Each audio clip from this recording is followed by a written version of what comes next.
Please forgive me for D.Gray-man, and please forgive me for Mob Psycho 100 being late today. Please forgive me on that. It's been a very, very hot and humid day. It's been a very, very hot day, because if you were unaware, I posted on my Twitter, but my AC unit pretty much fucking exploded yesterday night, and I had no AC at all, and then no AC this morning. I had to hunt down for a new AC unit to install. I did install a new one, but it's not as good as my old one, and so it's so miserably hot right now, and I think it's like around like 98 degrees outside right now, and it's probably around 80-something, 90-something in this room right now.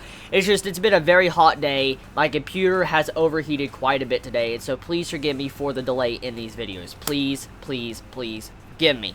So anyways, D.Gray-man, episode 3 of season 2, since it's, continuation. This episode concludes the arc with Tim, and we found out a little bit more about his innocence, his ability, and that is something that was very fascinating, because when I was reading the manga, that ability really got my interest, because it can become a very broken and OP ability depending on how it's used in the future and how he evolves as a person in, the future of the series. So let's talk about it. So Tim's ability. He's able to take over Akumas. He's able to take over their body, and he's able to use their abilities. It's like he removes the spirit from his body, and he enters his spirit into another Akuma's body. He takes over that body, he controls them, and he's able to use their abilities. Now, at this time, he can only take over level 1s and level 2 Akumas. That means he cannot take over level 3s or level 4s. Now, there is a possibility eventually over time, as he gets stronger and he evolves as an innocent user and an exorcist, he will be able to maybe use his ability to take over level 4s. And just think about this for a second. If you could take over level 4s, that's OP. That's straight up OP. Very OP and broken, because we know how strong level 4s are when it comes to Akuma, and if Tim could actually take over Akuma level 4s, that would be impressive, powerful, and broken. So that ability alone is just something that really garners a lot of attention, and I think we all need to remember that this ability could possibly be very useful in the future of D.Gray-man. Now, another thing about this ability is apparently that Tim has a spirit. It's his innocence talking to him, and this innocence that's talking to him pretty much actually can possess his own body. Like, no joke. You have it to where Tim leaves his body to take over Nakama, and then the spirit decides to take over Tim's body and move it around, which goes to show you how he could possibly get out of very bad situations in the future. Because if there's one thing about an ability like this, it's that when a host leaves his body, like if his soul leaves his body and goes into another body, that leaves his body unguarded. His body could easily be destroyed. Like, think about this for a second. If an Akuma knew that he could be possessed, okay, and there was a couple Akumas there, and they saw this boy take over one of their buddies' bodies, they would instantly aim for the boy's body, kill that body, and then just GG right there. So when you think about it like that, his body is his greatest weakness, and now knowing that his innocence can actually enter inside of his own body and move it around, that adds an interesting layer to his character. So he has like a safeguard to one of the greatest weaknesses when it comes to body swappers, when you can get into another body. So this right here, a very powerful ability, and I really do hope that Tim does become a reoccurring character and becomes quite powerful in the near future. So moving past that, there's one thing I need to talk about, and it doesn't really bug me at all, but it is something that I'm kind of upset with, because it could have added more clarification to this arc, and also have given a little bit more world building and details, and anime-onlys wouldn't have noticed it, and I highly doubt many manga readers would have noticed it, because, I mean, honestly, the manga's been on hiatus for so long. Now it's, it's back now, but I mean, it was on hiatus for so long, many people have forgotten a lot of details of D.Gray-man.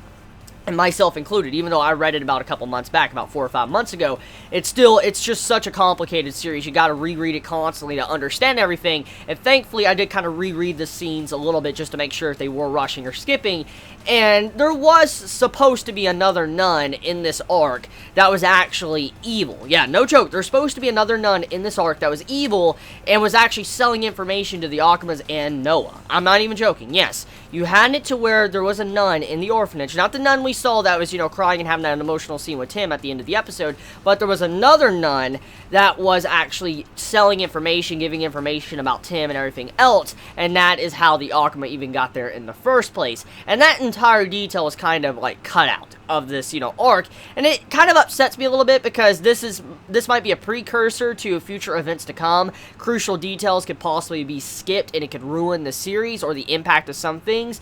But overall, though, what they have skipped, what the studio has skipped, it's nothing necessarily, you know, important. I mean, majority of the story structure and everything like that is basically the same. There's really nothing that big of a difference, besides some certain little scenes to add minor characterization and development for these characters of individual arcs. But besides that, however, nothing has really been skipped. But as a manga reader, it just saddens me that some of these scenes have been axed before they can, you know, get to probably these other scenes in the future, which I know there's some really good scenes coming up. It just saddens me that some of these scenes had to be skipped just to, you know, fit the pacing of an anime, a 13-episode anime to be exact. Yes, if you're unaware, D.Gray-man Hallow is only going to be 13 episodes. No joke. Not even shitting you. It's only going to be 13 episodes. And that kind of stuns me a little bit, because the way they're going with the series, the way they started off in the first episode and the second episode, it's implying that they're willing to catch up with the manga. Like, I'm not joking with you either. It feels like they're saying, like, we want to be there where the manga's at currently. We want to catch up to the recent chapters.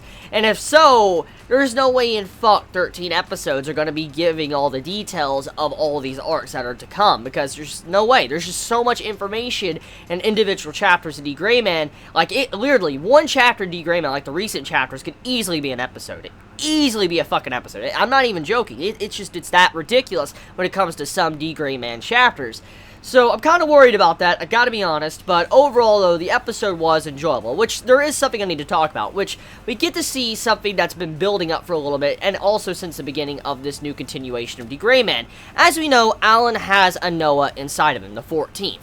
And as it's already kind of been foreshadowed, the Noah will eventually take over Alan's body, his mind, and control him. That's what's kind of been talked about already.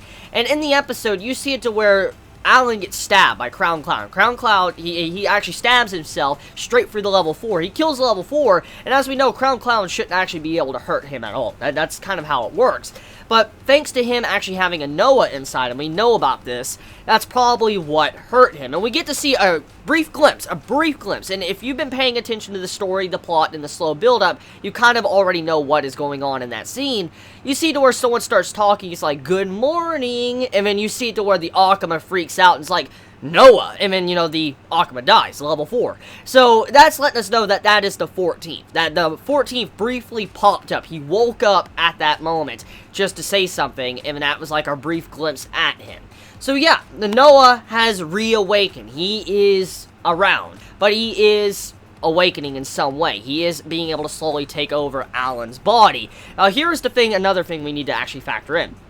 As we know, Crown Clown wasn't supposed to hurt Alan, but Alan got stabbed, and apparently he seemed like he was fine afterwards. And the only thing you can kind of assume is the reason why he's fine is because of he has a Noah inside of him. We all know by now that Noah are a whole hell of a lot sturdier than normal human beings. We know this. We've already seen it in previous arcs of D.Gray-man.